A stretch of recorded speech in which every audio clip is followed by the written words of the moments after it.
Aí tem um miolo de tudo, que é Apocalipse capítulo 12 a 14. Tá. Que vai falar de 3 personagens muito interessantes. O dragão, a famosa besta que é o anticristo, e os 3 anjos que voam no céu. Dá muito questionamento isso aqui. Então vamos lá. No capítulo 12, começa assim: viu-se grande sinal no céu. Semeia megalon. Semeia megalon. Um grande sinal no céu. E o que João viu? João fala, eu vou resumir aqui, o pessoal pode ler depois em casa na Bíblia. Ele viu uma mulher no céu. Uma mulher vestida de sol, tendo 12 estrelas na cabeça. 12 estrelas na cabeça. 12 tribos? Do povo de Deus. Ah, o povo de Deus. E uma lua debaixo dos pés. Eu acho que tem uma foto da mulher aí, olha lá. Uma representação, de novo, né? inteligência artificial. João viu mais ou menos isso aí. Olha lá, presta atenção na mulher, os detalhes dela. Ela tem 12 estrelas na cabeça, tá bem? 12 estrelas na cabeça. Ela está vestida de sol. Aí não representa bem a inteligência artificial, mas quer dizer, ela está brilhante. É. E ela tem a lua debaixo dos pés. E olha que ela está com um barrigão ali, Tá olha. grávida. Porque ela está grávida. E a Bíblia fala que ela gritava com fortes dores porque ela ia dar à luz. O que é que eu falei lá? O princípio das dores, que eram dores de contração de parto. É. Na mentalidade judaica do Antigo Testamento, a mulher sempre representou o povo de Deus. Sempre foi o povo de Deus. Há várias passagens. Por exemplo, Cantares. Olha, presta atenção nos detalhes. A mulher tinha, vamos pegar os símbolos dela. Na cabeça, uma coroa de 12 estrelas. Debaixo dos pés, A lua. a lua. E ela estava vestida de sol. Quando a gente viu os 3 sinais siderais antes da volta de Jesus, que a gente leu em Mateus 24 e também nas também, fala assim: o sol tornou-se negro, a lua não deu sua claridade, as estrelas caíram do firmamento. Exato. Os mesmos elementos estão ali. Quando a gente vai, por exemplo, a Cantares capítulo 6, versículo 10, olha como é que Cantares capítulo 6, versículo 10, olha como é que Salomão fala da sua amada, que para muitos é um símbolo do povo de Deus. Quem é esta que aparece como a alva do dia, bonita como a lua, pura como o sol, impressionante como um exército com bandeiras? Tá vendo? Ou seja, os mesmos elementos. Quando você vai ao livro do Gênesis, o José do Egito, que é uma história bonita, você põe um pouquinho pra mim? Claro. Obrigado. José do Egito, ele tem um sonho. Obrigado. E ele sonha com o pai, a mãe e os irmãos dele se prostrando diante dele. E no sonho ele diz que viu o sol, a lua e 12 estrelas. Tá certo? Sol, lua, 12 estrelas. Então a gente vê aqui o símbolo do povo de Deus. E a mulher sempre é o povo de Deus. Não é só no Antigo Testamento, não. A cultura cristã sempre interpretou a mulher como símbolo do povo de Deus. Tanto é que na Idade Média os teólogos católicos falavam muito do mistério da casta meretrix. Eu vou desenvolver esse assunto daqui a pouquinho.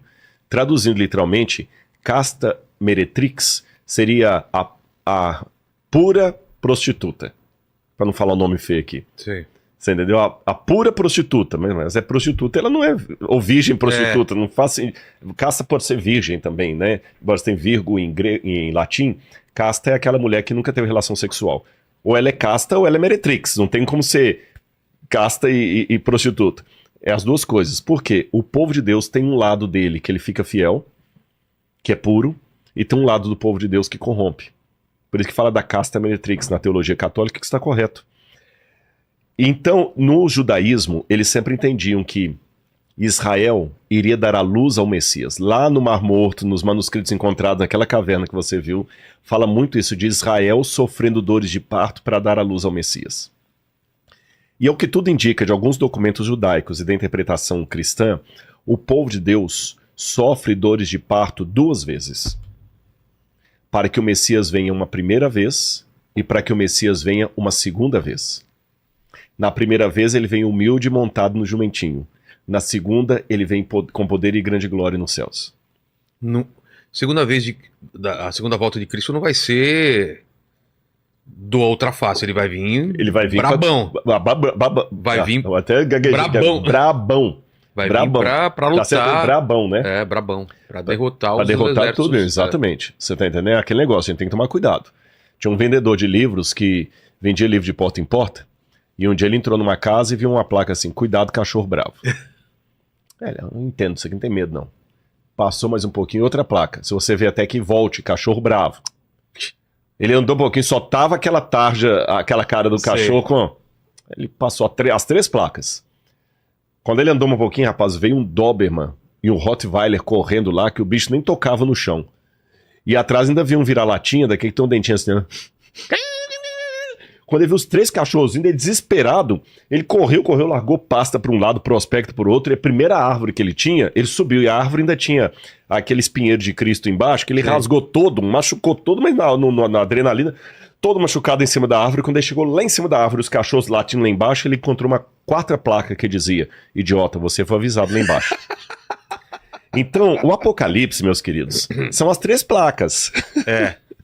Você tá entendendo? A volta de Jesus é a 4ª. Você foi avisado. Ninguém vai ficar sem ignorante.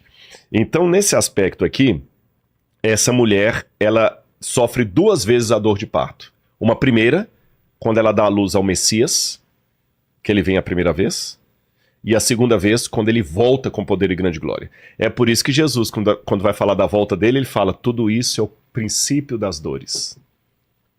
Percebeu? Paulo também vai usar a mesma figura de linguagem, como uma mulher que está em trabalho de parto, etc. Agora, Israel deu à luz ao Messias? Deu, através de Jesus. E essa mulher, então, representa o povo de Deus do Antigo Testamento.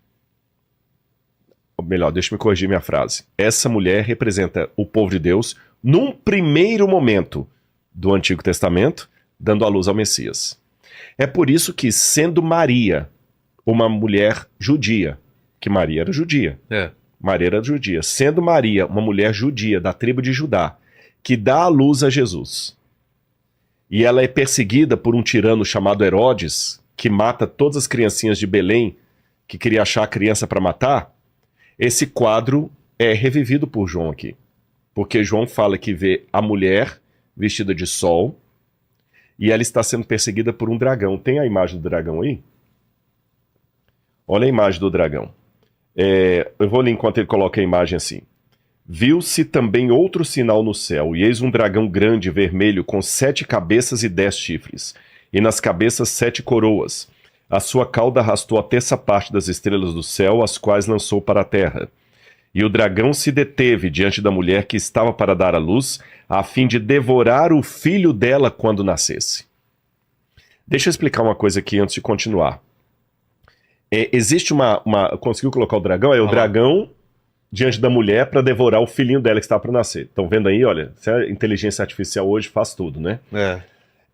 Existe uma coisa também para o pessoal entender, chama-se Midrash. Parece até bolacha de chocolate, né? Midrash. Comam bolachas Midrash. Bolachas Midrash, feita do mais puro leite de coco. Midrash, na verdade, vem do hebraico darash, ou derash, que significa interpretar. Uma das maneiras que Deus tinha de revelar a profecia para o povo era misturar a história do povo de Deus com a história do Messias de Deus. Por isso que em Isaías capítulo 53, ele fala do Eved Adonai, do servo de Deus que sofre, e parece às vezes que você está lendo sobre Israel, às vezes é sobre o Messias. Lá no Novo Testamento, o profeta fala o seguinte, e Jesus saiu do Egito para que se cumprisse o que fora dito por intermédio do profeta. Do Egito chamei meu filho. Mas ali no Antigo Testamento, o Egito chamei meu filho, eu chamei Israel do Egito. Mas aqui ele fala, e chamei o Messias do Egito. Por que isso? É porque Deus se importa tanto conosco que a nossa história também é a história dele. De dor e sofrimento.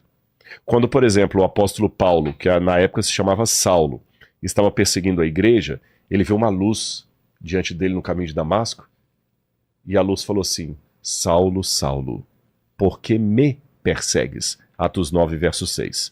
Curioso, Paulo não estava perseguindo Jesus, ele estava perseguindo a igreja. Mas ele falou, porque me persegue. Seria mais ou menos como se alguém fizesse mal pro Noah e você vai lá tirar satisfação. O cara não é que esse menino não. Meu amigo, mexeu com meu filho, mexeu comigo. Mexeu com meu filho, mexeu comigo. Então com Deus é a mesma coisa. A história do povo mistura com a história do Messias. Tá certo? Então João está vendo a história do povo de Deus misturada com a história do Messias. E como Maria era uma judia que deu à luz a Jesus e ela também foi perseguida por Herodes, a Igreja Católica, então, com base nisso, tem uma imagem de Maria que quem for católico que está assistindo vai reconhecer. Você que tem aquela imagem aí que eu pedi? Olha essa imagem, chamada Nossa Senhora da Assunção. Ela mostra Maria, olha lá, esse é um quadro católico. Ela tem Maria pisando na lua, com a coroa de 12 estrelas na cabeça, tá bem? Só que ela já não está mais grávida. Algumas imagens de Maria, Nossa Senhora da Assunção, ainda mostram o dragão debaixo dela. Que eu já vi em algumas igrejas católicas, tem imagem de Maria, ela sim, e debaixo dela uma serpente toda assim retorcida, porque é o dragão. O dragão e serpente é a mesma coisa aqui. Entendi. Então, recapitulando, é o povo de Deus que dá a luz ao Messias. E o dragão, quem que é? Os inimigos do povo de Deus. Outra coisa interessante, na Bíblia, eles misturam às vezes símbolos de potências com símbolos de monstros. Não é só na Bíblia, não. Se você for estudar a arqueologia da Pérsia, da Babilônia, mesmo do Egito, ou até Roma, você vê que eles simbolizavam os grandes poderes por grandes monstros. Então, se eu quero falar, por exemplo, dos Estados Unidos, eu vou falar de um monstro. Se eu quero falar da Rússia, vou falar de outro monstro. É a maneira simbólica de falar de um poder. Então, que monstro era esse que estava perseguindo a mulher? Esse monstro aqui, ao mesmo tempo, ele é o diabo e é o Império Romano. Porque na época de João, quem mandou João preso pela ilha de Patmos? Império Romano. Quem perseguiu a igreja? Império Romano. Nero, aqui no caso era Domiciano, era Roma. E ao mesmo tempo Roma é o diabo. Peraí, Rodrigo, agora me confundi um pouquinho. É Roma ou é o diabo?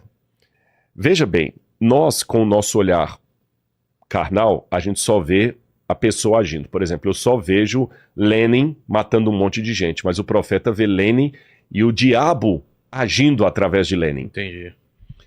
Eu vejo apenas um grande pregador do evangelho, mas o profeta vê o pregador e o Espírito de Deus falando através daquele pregador.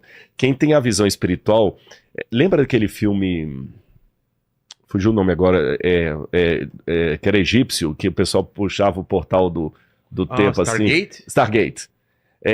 Que eu tinha ao mesmo tempo um universo paralelo. É mais ou menos como se fosse um universo paralelo.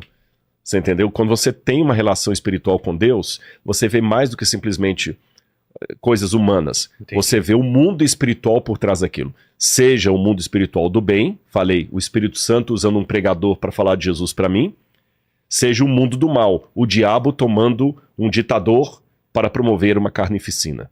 Entendi. Isso não retira a responsabilidade humana. Nós não somos marionetes na mão do sagrado. O pregador está sendo usado pelo Espírito Santo, mas ele tem a liberdade dele. O cara do mal, ele está sendo usado pelo mal, mas ele aceitou o mal. Ninguém é marionete. Então aqui, o dragão é ao mesmo tempo o diabo e é ao mesmo tempo Roma, que o diabo estava usando para perseguir a igreja, para perseguir a mulher, para perseguir o povo de Deus. Aí diz que quando o dragão tentou devorar a criança foi arrebatada. O Apocalipse fala que a criança foi arrebatada e foi até o trono de Deus. E quando a criança foi ao trono de Deus, o que aconteceu? Aquela mesma mulher, ela fugiu para o deserto. Então olha a cena. Aqui está a mulher, ela dá a luz ao bebê, o dragão quer devorar o bebê, não consegue porque o bebê é arrebatado para o céu. A mulher foge para o deserto e o dragão vai para o céu atrás do bebê. Só que quando o dragão chega no céu, ele dá com burros na água. Porque ele chega no céu e não é um bebê que vem recebê-lo, é Miguel. Opa! Miguel e seus anjos vieram pelejar. E olha o que diz aqui a Bíblia. Que derrotou... Que derrotou o dragão. Estourou um terço do céu, né? Exatamente. Lembra que o dragão arrastava a terça parte das estrelas do céu? Então estourou guerra no céu. Miguel e seus anjos lutaram contra o dragão. Também o dragão e seus anjos lutaram, mas não conseguiram sair vitoriosos e não havia mais lugar para eles no céu. e foi expulso o dragão, a antiga serpente que se chama Diabo e Satanás, o sedutor de todo mundo. Ele foi atirado para a terra e com ele os seus anjos. Tá fazendo uma ligação com a serpente Bingo! do pecado original. Exatamente.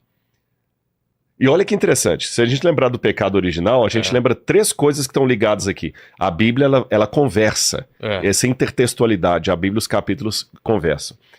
Lá no Éden, você tinha uma mulher. Certo. E uma serpente. A serpente falou com a mulher, vocês serão iguais a Deus. Não foi o que a serpente falou? Se comer do fruto, vocês vão ser iguais a Deus. Interessante que aqui, o ser que combate a serpente no céu e a expulsa, chama-se Miguel. Sabe o que significa Miguel? Não. É um nome em hebraico. Mi, em hebraico, é quem. Mi pode ser quem ou de onde, mas aqui no caso é quem. Então, Mi-ra-el. Quem é como Deus? Que é uma pergunta retórica. Ninguém. Entendi. Miguel significa em hebraico, Mi-ra-el, ninguém é como Deus. Porque seria uma resposta para seria uma resposta para o Lúcifer, para a serpente. Essa passagem, o nome Miguel, desmente a fala da serpente. Vocês serão iguais a Deus. Não, Exato. ninguém é como Deus. Quem é como Deus? E mais, lá ele prometeu, eu colocarei inimizade entre você e a descendência da serpente. Entre o seu descendente, Eva, e a serpente. Qual? O que quer dizer isso? Vamos lá. Vamos ler primeiro o texto de Gênesis, capítulo 3, onde Deus falou essa promessa para Eva logo depois da queda. Que isso aqui é lindo, porque Eva foi a primeira a comer do fruto, depois que Adão comeu. Então, como ela comeu do fruto, Deus deu uma esperança. Deus falou o seguinte, Eva, você comeu do fruto, mas será do ventre de uma mulher que virá a salvação. Por isso que o nome Eva significa em hebraico Ava, aquela que traz a vida. Ah, é? Olha que interessante. Aquela que trouxe a desgraceira, porque ela comeu primeiro do fruto, ela também vai trazer a vida. E Deus prometeu para ela assim, olha. Só ler aqui, ó. Porém inimizade, quando Deus falou para a serpente, que é o dragão. Porém inimizade entre você e a mulher. Porém inimizade entre você e a mulher. Mulher é o povo de Deus. O dragão está durante toda a história tentando destruir a mulher, que é o povo de Deus. Entre a sua descendência... De quem? De Eva. Perdão, entre a sua descendência da serpente. E o descendente dela, da mulher. Tá falando de Cristo? De Cristo. Esse lhe ferirá a cabeça, e você lhe ferirá o calcanhar. Então, serpente... eu vou colocar inimizade entre a sua descendência e o descendente da mulher. Esse vai ferir o calcanhar. Aí aqui eu vou entrar num ponto polêmico. Então, Cristo pisa na cabeça, mas tem o calcanhar? Por que o calcanhar? O diabo feriu Cristo na cruz. Ah, tá. Mas a vitória final... é de Cristo. Tá. Mas ele feriu o calcanhar. E feriu o calcanhar aí no encalço do outro. Sabe? Fala de Dan, que é aquele que fica no encalço dos outros. Então a gente vê um retrato claro entre isso aqui e Apocalipse capítulo 12. Entendi. Agora a serpente é expulsa do céu. Ela é expulsa. E quando ela é expulsa, tem uma vitória no céu. A galera grita, comemora e fala assim, agora... Aí fala assim, olha... ele foi atirado para a terra, ele e seus anjos. Então ouviu uma voz forte no céu proclamando, agora veio a salvação e o poder e o reino do nosso Deus e a autoridade do seu Cristo, pois foi expulso o acusador de nossos irmãos, aquele que os acusa diante de dia e de noite. Foi expulso. Aí a Bíblia termina dizendo assim, quando o dragão... por isso, celebrem, ó céus, e vocês que neles habitam, mas ai da terra e do mar, pois o diabo desceu até vocês cheio de fúria, sabendo que pouco tempo lhe resta. Vamos recapitular tudo que a gente viu até aqui? Sim. Nós falamos de 7 igrejas. 7 cartas. Que representam a história da igreja da época de João até a volta de Jesus, que é em Laodiceia. Certo. Falamos de 7 selos, que são sinais da volta de Jesus, das dores de parto que ia acontecer desde a época de Jesus, desde a época de João até a volta de Jesus. Falamos de 7 trombetas, que são as warnings, como é que fala? Os avisos. Os avisos de Deus ao longo da história até a volta de Jesus, e agora uma súmula do grande conflito entre o bem e o mal. Entre a luz e as trevas. Quando o diabo peleja com... E olha que interessante, ele briga no céu e reverbera na terra, né? Ele briga com Miguel E reverbera na terra. Por que reverbera na terra? Porque quando ele desce para a terra com fúria, sabendo que pouco tempo lhe resta, ele traz o conflito do céu para a terra. Entendi. Você entendeu? E como no céu ele tentou enfrentar Miguel com seus anjos, na terra ele tenta enfrentar o povo de Deus com aqueles que aceitam participar do reino dele. Então, nós estamos num grande conflito, nós estamos numa guerra.